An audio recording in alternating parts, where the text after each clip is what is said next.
Bismillahirrahmanirrahim. Assalamualaikum.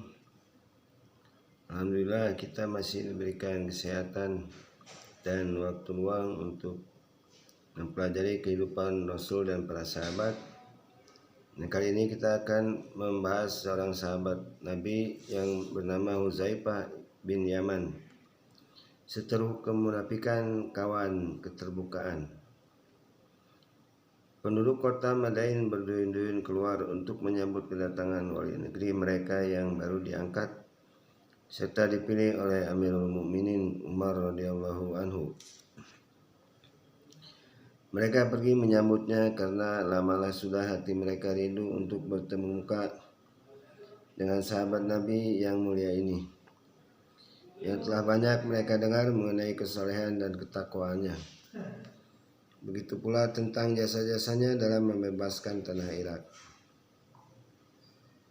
Ketika mereka sedang menunggu rombongan yang hendak datang, tiba-tiba muncullah di hadapan mereka seorang laki-laki dengan wajah berseri-seri.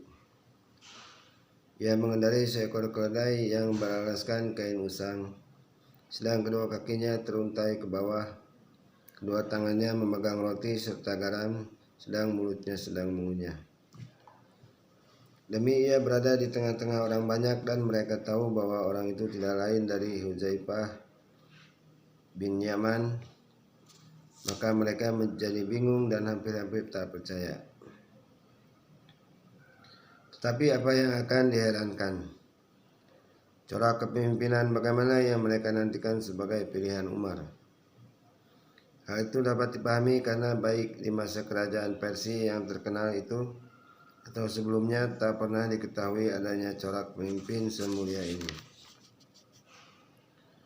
Hudzaifah meneruskan perjalanan sedang orang-orang berkerumun dan mengelilinginya. Dan ketika dilihat bahwa mereka menatapnya seolah-olah menunggu amanah, diperhatikannya air muka mereka lalu katanya, "Jauhilah oleh kalian tempat-tempat fitnah." Ujar mereka, "Di manakah tempat-tempat fitnah itu, wahai Abu Abdillah?" Ujarnya, "Pintu-pintu rumah para pembesar. Seorang di antara kalian masuk menemui mereka dan mengiyakan ucapan palsu serta memuji perbuatan baik yang tak pernah mereka lakukan." Suatu pernyataan yang luar biasa di samping sangat menakjubkan. Dari ucapan yang mereka dengar dari wali negeri yang baru ini,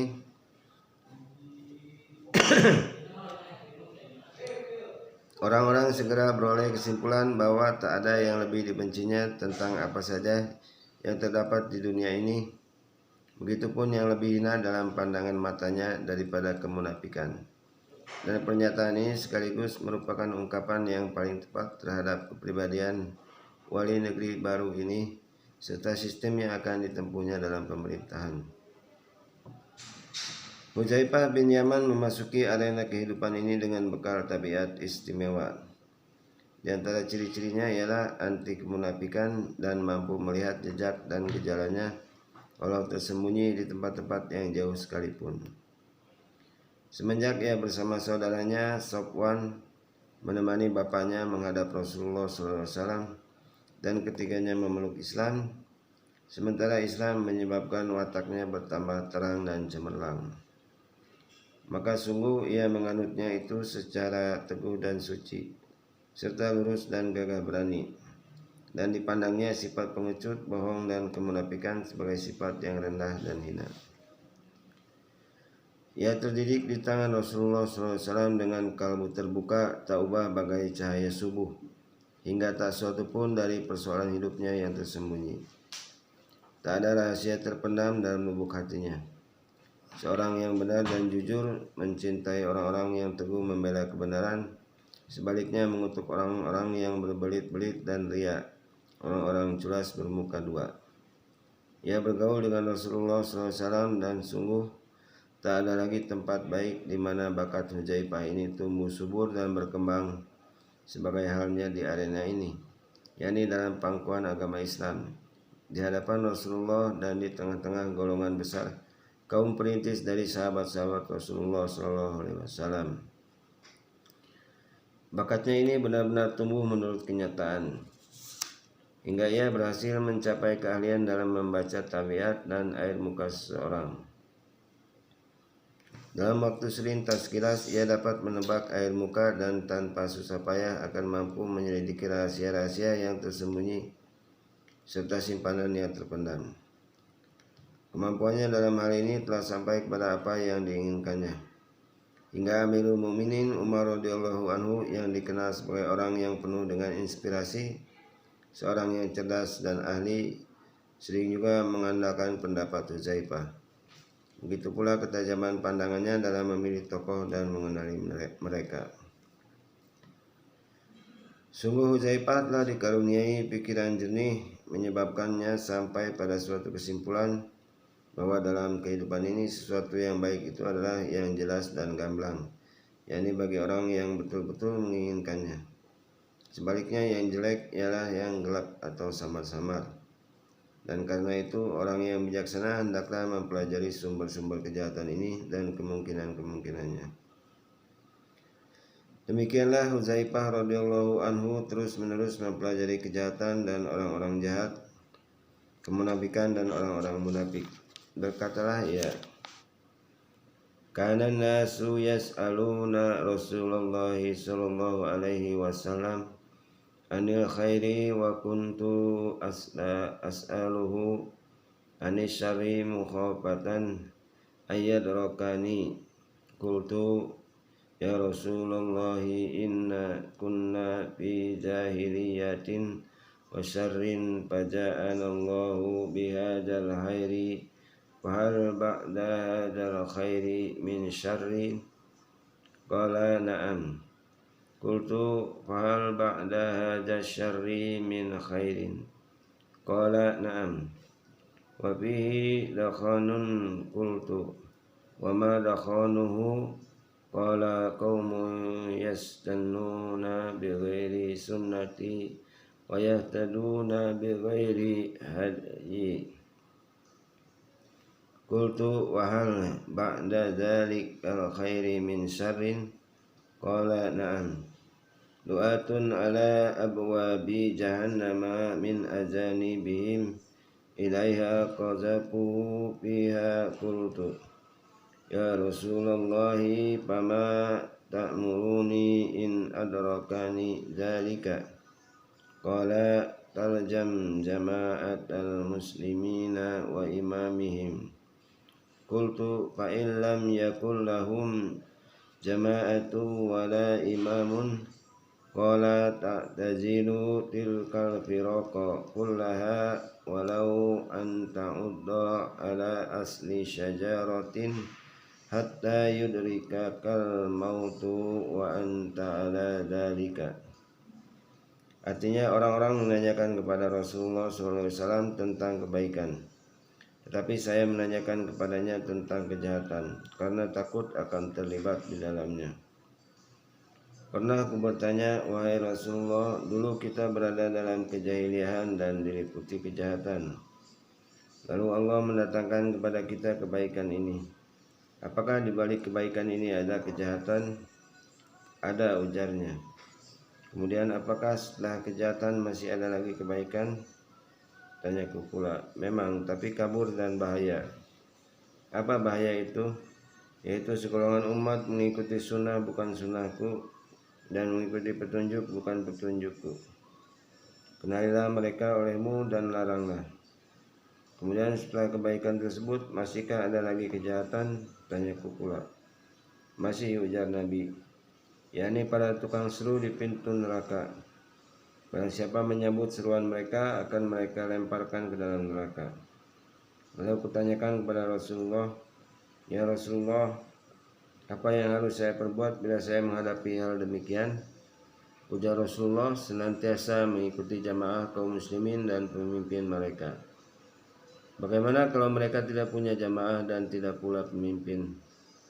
Hendaklah kamu tinggalkan golongan itu semua, walaupun kamu akan tinggal di rumpun kayu sampai kamu menemui ajal dalam keadaan demikian. Nah, tidakkah Anda perhatikan ucapannya? Orang-orang menanyakan kepada Rasulullah SAW tentang kebaikan, tetapi saya menanyakan kepadanya tentang kejahatan. karena takut akan terlibat di dalamnya. Hudzaifah bin Yaman menempuh kehidupan ini dengan mata terbuka dan hati waspada terhadap sumber-sumber fitnah dan liku-likunya, demi menjaga diri dan memperingatkan manusia terhadap bahayanya. Dengan demikian ia menganalisa kehidupan dunia ini dan mengkaji pribadi orang serta meraba situasi. Semua masalah itu diolah dan digodok dalam akal pikirannya, lalu dituangkan dalam ungkapan seorang filosof yang arif dan bijaksana. Berkatalah ia, sesungguhnya Allah Ta'ala telah membangkitkan Muhammad SAW, maka disuruhnya manusia dari kesesatan kepada kebenaran, dari kekafiran kepada keimanan. Lalu yang menerima mengamalkannya lah, hingga dengan kebenaran itu yang mati menjadi hidup, dan dengan kebatilan yang hidup menjadi mati. Kemudian masa kenabian berlalu dan datang masa kekhalifahan menurut jejak beliau, dan setelah itu tiba zaman kerajaan yang durjana. Di antara manusia ada yang menentang baik dengan hati maupun dengan tangan serta lisannya, maka merekalah yang benar-benar menerima yang hak. Dan di antara mereka ada yang menentang dengan hati dan lisannya tanpa mengikut sertakan tangannya, maka golongan ini telah meninggalkan suatu cabang dari yang hak. Dan ada pula yang menentang dengan hatinya semata tanpa mengikut sertakan tangan dan lisannya, maka golongan ini telah meninggalkan dua cabang dari yang hak. Dan ada pula yang tidak menentang baik dengan hati maupun dengan tangan serta lisannya, maka golongan ini adalah mayat-mayat bernyawa. Ia juga berbicara tentang hati dan mengenai kehidupannya yang beroleh petunjuk dan yang sesat. Katanya, hati itu ada 4 macam. Hati yang tertutup, itulah dia hati orang kafir. Hati yang 2 muka, itulah dia hati orang munafik. Hati yang suci bersih, di sana ada pelita yang menyala, itulah dia hati orang yang beriman. Dan hati yang berisi keimanan dan kemunafikan. Tamsil keimanan itu adalah laksana sebatang kayu yang dihidupi air yang bersih, sedang kemunafikan itu taubahnya bagai bisul yang diairi darah dan nanah. Maka mana di antara keduanya yang lebih kuat, itulah yang menang.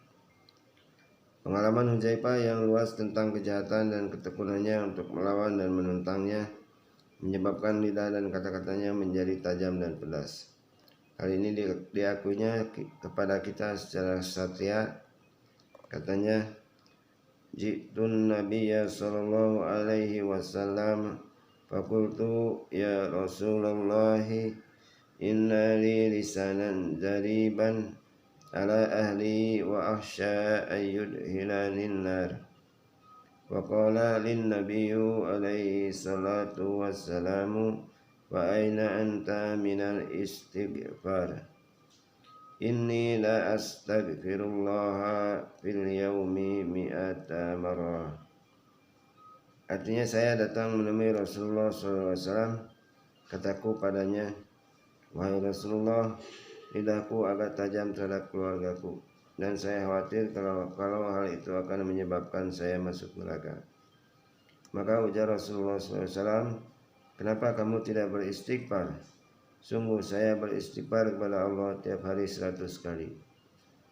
Nah, itulah dia Hudzaifah, musuh kemunafikan dan sahabat keterbukaan.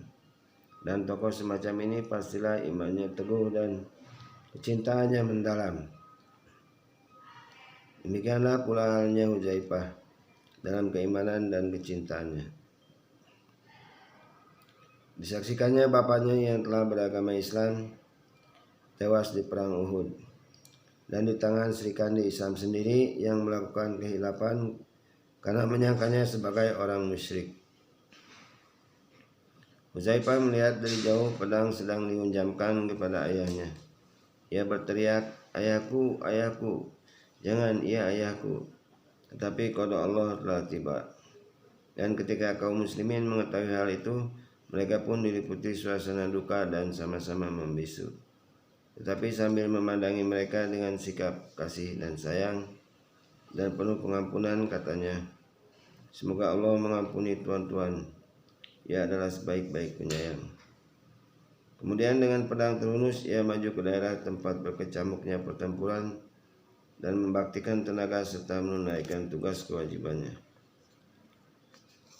Akhirnya peperangan pun usailah dan berita tersebut sampai ke telinga Rasulullah SAW. Maka disuruhnya membayar diat atas terbunuhnya ayahanda Hudzaifah, yaitu Husail bin Jabir, yang ternyata ditolak oleh Hudzaifah ini dan disuruh membagikannya kepada kaum muslimin. Hal itu menambah sayang dan tingginya penilaian Rasulullah terhadap dirinya. Keimanan dan kecintaan Hudzaifah tidak kenal lelah dan lemah, bahkan juga tidak kenal mustahil.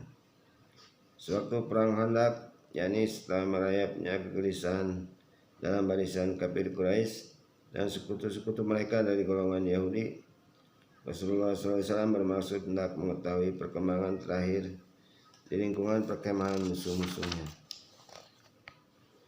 Ketika itu malam gelap gulita dan menakutkan, sementara angin topan dan badai meraung dan menderu-deru, seolah hendak mencabut dan menggulingkan gunung-gunung Sahara yang berdiri tegak di tempatnya. Dan suasana di kala itu mencekam hingga menimbulkan kebimbangan dan kegelisahan, mengundang kekecewaan dan kecemasan, sementara kelaparan telah mencapai saat-saat yang gawat di kalangan para sahabat Rasulullah SAW. Maka siapakah ketika itu yang memiliki kekuatan apapun, kekuatan itu yang berani berjalan ke tengah-tengah perkemahan musuh di tengah-tengah bahaya besar yang sedang mengancam, menghantui dan memburunya, untuk secara diam-diam menyelinap ke dalam, yakni untuk menyelidiki dan mengetahui keadaan mereka. Maka Rasulullah yang memilih di antara para sahabatnya orang yang akan melaksanakan tugas yang amat sulit ini. Dan tahukah Anda siapa kiranya pahlawan yang dipilihnya itu? Dialah Hudzaifah bin Yaman. Ia dipanggil oleh Rasulullah SAW untuk melakukan tugas dan dengan patuh dipenuhinya. Dan sebagai bukti kejujurannya ketika ia mengisahkan peristiwa tersebut, dinyatakannya bahwa ia mau tak mau harus menerimanya. Hal itu menjadi petunjuk bahwa sebenarnya ia takut menghadapi tugas yang dipikulkan atas pundaknya, serta khawatir akan akibatnya. Apalagi bila diingat bahwa ia harus melakukannya dalam keadaan lapar dan timpaan hujan es, serta keadaan jasmania yang amat lemah, sebagai akibat pengepungan orang-orang musyrik selama 1 bulan atau lebih. Dan sungguh peristiwa yang dialami oleh Hudzaifah malam itu amat menakjubkan sekali. Ia telah menempuh jarak yang terbentang di antara kedua perkemahan dan berhasil menembus kepungan, lalu secara diam-diam menyelinap ke perkemahan musuh. Ketika itu angin kencang telah memadamkan alat-alat penerangan pihak lawan hingga mereka berada dalam gelap gulita. Sementara Hudzaifah radhiyallahu anhu telah mengambil tempat di tengah-tengah prajurit musuh itu. Abu Sufyan, yakni panglima besar Quraisy, takut kalau kegelapan malam itu dimanfaatkan oleh mata-mata kaum muslimin untuk menyusup ke perkemahan mereka. Maka ia pun berdirilah untuk memperingatkan anak buahnya. Seruan yang diucapkan dengan keras kedengaran oleh Hudzaifah dan bunyinya sebagai berikut. Hai segenap golongan Quraisy, hendaklah masing-masing kalian memperhatikan kawan duduknya dan memegang tangan serta mengetahui siapa namanya. Kata Hudzaifah, maka segeralah saya menjabat tangan laki-laki yang duduk di dekatku. Kataku kepadanya, siapa kamu ini?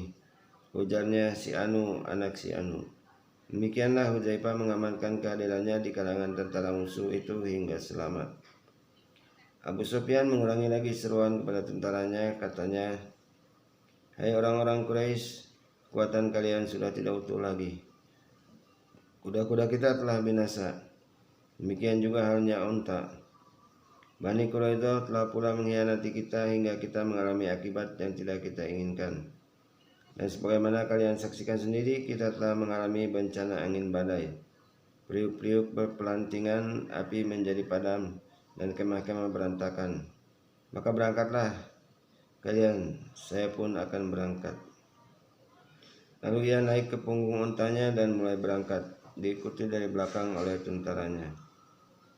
Kata Hudzaifah, kalau tidaklah pesan Rasulullah SAW kepada saya agar saya tidak mengambil sesuatu tindakan sebelum menemuinya lebih dulu, tentulah saya bunuh Abu Sufyan itu dengan anak panah. Huzaifah kembali kepada Rasulullah SAW dan menceritakan keadaan musuh serta menyampaikan berita gembira itu. Barang siapa yang pernah bertemu muka dengan Huzaifah dan merenungkan buah pikiran dan hasil filsafatnya serta ketekunannya untuk mencapai ma'rifat, tak mungkin akan mengharapkan daripadanya suatu kepahlawanan di medan perang atau pertempuran. Tetapi anehnya dalam bidang ini pun Huzaifah melenyapkan segala dugaan itu. Laki-laki santri yang teguh beribadat dan pemikir ini akan menunjukkan kepahlawanan yang luar biasa dikala ia menggenggam pedang menghadapi tentara berhala dan pembela kesesatan. Cukuplah sebagai bukti bahwa ia merupakan orang ketiga atau kelima dalam deretan tokoh-tokoh terpenting pada pembebasan seluruh wilayah Irak. Kota-kota Hamdan, Rai, dan Dainawar selesai pembebasannya di bawah komando Huzaifah. Dan dalam pertempuran besar Nahawan, di mana orang-orang Persia berhasil menghimpun 150.000 tentara, Amirul Mukminin Umar memilih sebagai panglima Islam Nu'man bin Muqarrin. Sedang kepada Huzaifah dikirimnya surat agar ia menuju tempat itu sebagai komandan dari tentara Kufah. Pada para pejuang itu Umar mengirimkan surat, katanya, jika kaum muslimin telah berkumpul, maka masing-masing panglima hendaklah mengepalai anak buahnya, sedang yang akan menjadi panglima besar ialah Nu'man bin Muqarrin. Dan seandainya Nu'man tewas, maka panji-panji komando hendaklah dipegang oleh Huzaifah. Dan kalau ia tewas pula, maka oleh Jarir bin Abdillah. Amirul Mukminin masih menyebutkan beberapa nama lagi. Ada 7 orang banyaknya yang akan memegang pimpinan tentara secara berurutan. Dan kedua pasukan pun berhadapanlah. Pasukan Persia dengan 150.000 tentara, sedang kaum muslimin dengan 30.000 orang pejuang, tidak lebih.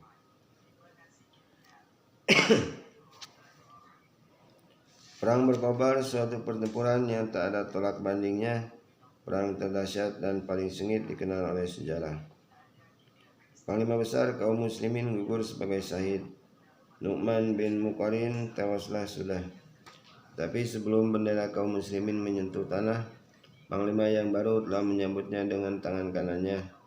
Dan angin kemenangan pun meniup dan menggiring tentara maju ke muka dengan semangat penuh dan keberanian luar biasa. Dan panglima yang baru itu tiada lain dari Huzaifah bin Yaman. Bendera segera disambutnya dan dipesankannya agar kematian Nu'man tidak disiarkan sebelum peperangan berketentuan. Lalu dipanggilnya Naim bin Muqarrin dan ditempatkan pada kedudukan saudaranya Nu'man sebagai penghormatan kepadanya. Dan semua itu dilaksanakannya dengan kecekatan, bertindak dalam waktu hanya beberapa saat, sedang roda peperangan berputar cepat. Kemudian bagai angin puting beliung, ia maju menerjang barisan Persia sambil menyerukan, Allahu Akbar, ia telah menepati janjinya. Allahu Akbar, telah dibelanya tentaranya. Lalu diputarlah kekang kudanya ke arah anak buahnya dan berseru, hai umat Muhammad SAW, pintu-pintu surga telah terbuka lebar, siap sedia menyambut kedatangan tuan-tuan. Jangan biarkan ia menunggu lebih lama. Ayolah wahai pahlawan-pahlawan Badar, majulah pejuang-pejuang Uhud, Khandak dan Tabuk. Dengan ucapan-ucapannya itu Huzaifah telah memelihara semangat tempur dan ketahanan anak buahnya. Jika tak dapat dikatakan telah menambah dan melipat gandakannya. Dan kesudahannya perang berakhir dengan kekalahan pahit bagi orang-orang Persia. Suatu kekalahan yang jarang ditemukan bandingannya. Dialah seorang pahlawan di bidang hikmah ketika sedang tenggelam dalam renungan. Seorang pahlawan di medan juang ketika berada di medan laga. Pendeknya ia seorang tokoh dalam urusan apa juga yang dipikulkan atas pundaknya dalam setiap persoalan yang membutuhkan pertimbangannya. Maka tak kalah kaum muslimin di bawah pimpinan Sa'ad bin Abi Waqqas hendak pindah dari Madain ke Kufah dan bermukim di sana, yakni setelah keadaan iklim kota Madain membawa akibat buruk terhadap kaum muslimin dari golongan Arab menyebabkan Umar menitahkan Sa'ad segera meninggalkan kota itu serta menyelidiki suatu daerah yang paling cocok sebagai tempat pemukiman kaum muslimin.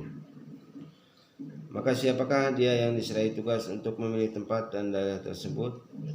Itulah dia Hudzaifah bin Yaman yang pergi bersama Salman bin Ziyad guna menyelidiki lokasi yang tepat bagi pemukiman baru itu.